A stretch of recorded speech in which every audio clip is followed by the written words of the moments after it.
How everyone's doing today.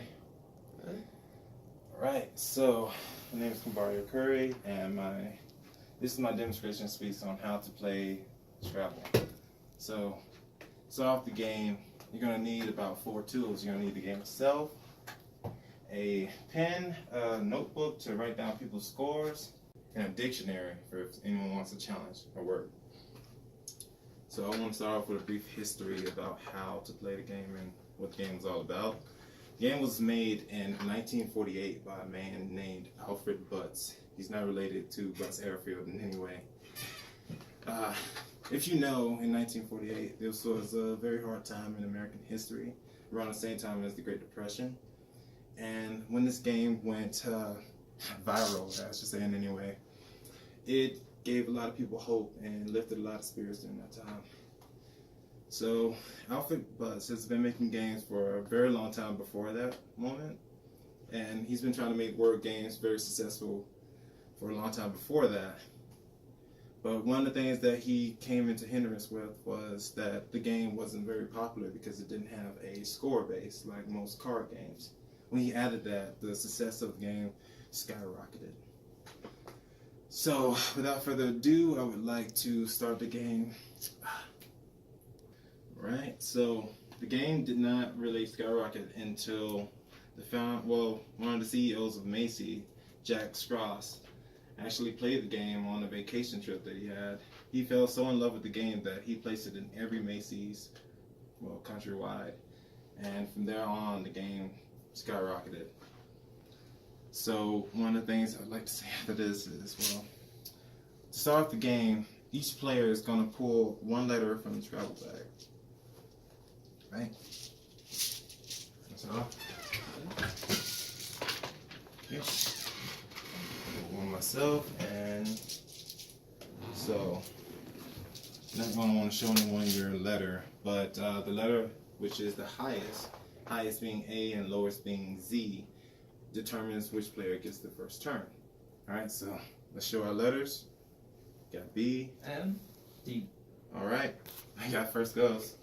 Alright, so next thing you want to do is place the letters back inside the bag, and that first player, he is going to pull 7 letters from the bag.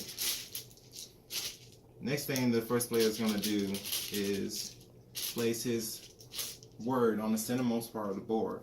Centermost part is the part of the board labeled with a star. So that star label also counts as a double word score. One of the things the first player is going to want to do to make the game more successful is to place his word more diversely across that center point.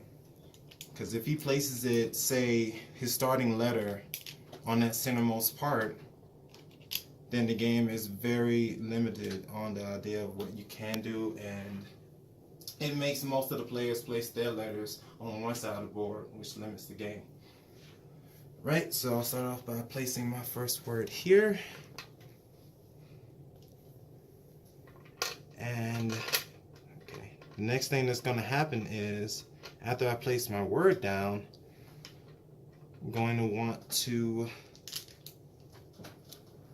choose, I'm going to want to pick up 4 more letters to make my count back up to 7. This keeps each player's amount of letters that they have each turn at 7 once their turn ends. So once I pull my letters, that is the end of my turn.